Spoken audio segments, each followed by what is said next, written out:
आता मी जे काही तुम्हाला गोष्टी सांगणार आहे, आता तत्पूर्वी मी मीडियाला, सोशल मीडियावर बघितलं, स्टेटस बघितले, लोकांचे म्हणणे ऐकले, त्यांचं कळकळी बघितली, त्यांची विनंती बघितली, त्यांचा संताप बघितला.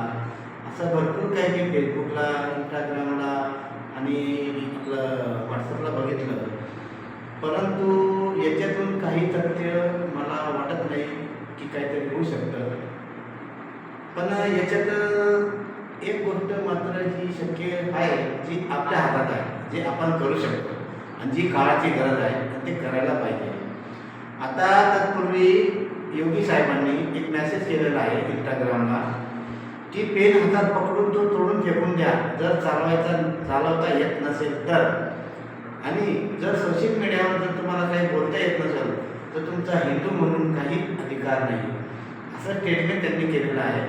आणि ह्या स्टेटमेंटचा विचार करून माझ्याकडून राहिलं गेलं नाही, म्हणून मलाही महाराष्ट्राच्या जनतेला काहीतरी सांगावं वाटतं आहे की ह्या चिमुकलीला, डोंगरगावला, मालेगाव तालुक्यातील जे डोंगरगाव आहे, या चिमुकलीवर जे अन्याय झाला आहे, ह्या नराधमाला जर फाशी पाहिजे असेल तर मोर्चे, आंदोलन, मेणबत्त्या, निवेदनं, शिष्टमंडळ, मोर्चा, महिला मोर्चा, नगरसेवक, आमदार, खासदार, मंत्री, संत्री काही कामाचे नाही.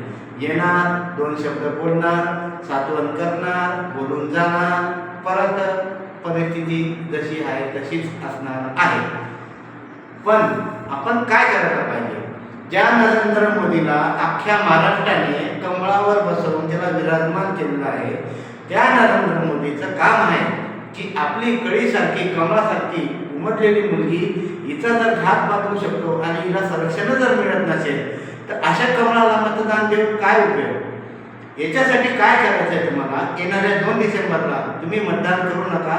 कुठल्याही राजकीय पुढारी, नगरसेवक, आमदार, खासदार याच्या दबावाला बळी पडू नका. यांना धडा जर शिकवायचा असेल आणि खरंच श्रद्धांजली आणि खरा न्याय जर या चिमुकलीला तुम्हाला द्यायचा असेल तर तुम्ही त्या दिवशी मतदानासाठी बाहेर पडू नका, मतदान करू नका.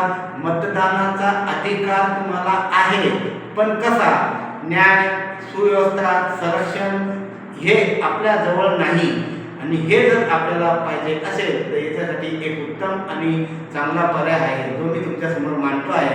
तुम्ही जर 2 डिसेंबरला मतदान केलं नाही, मतदानावर जर बहिष्कार केला तर नरेंद्र मोदी काय, नरेंद्र मोदीच्या बापाला आपल्यासाठी एक कायदा तयार करावा लागेल, कायदा पारित करावा लागेल. आणि ह्या कायद्याच्या अनुषंगाने भविष्यातील येणाऱ्या जी चिमुकली आहे, जी पोरगी आहे, जी लेकरं आहे, ते संरक्षण मिळेल. ते आनंदाने घरामध्ये, घराच्या बाहेर, दारामध्ये, पटांगणामध्ये खेळू शकता, राबवू शकता, शाळेमध्ये जाऊ शकता, येऊ शकता. हेच खरं संविधान आहे.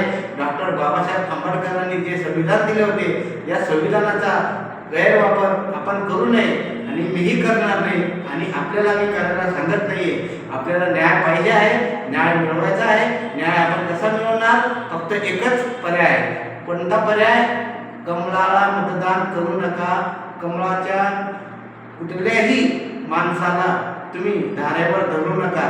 हे पुढारी येणार आहे, जाणार आहे, तुमचं सात्वन करणार आहे, याच्याने काही सिद्ध होणार नाही. एकच आहे, तुम्ही फक्त जर तुम्हाला खरी श्रद्धांजली या चिमुकलीला, माय माऊलीला द्यायची असेल तर या नराधमाला भर चौकामध्ये फाशी नको, याला जाळून टाका, याचे तुकडे करा.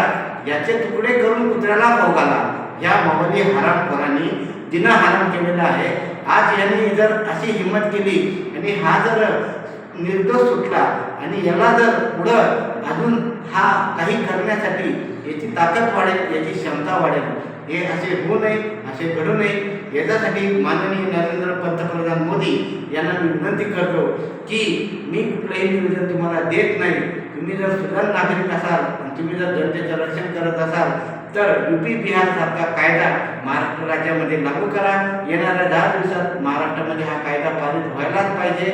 आणि जर नाही झाला तर याच्या पलीकडं कमळाला काय, कमळाच्या कुठल्याही माणसाला आम्ही मतदान करणार नाही, मी सुद्धा करणार नाही.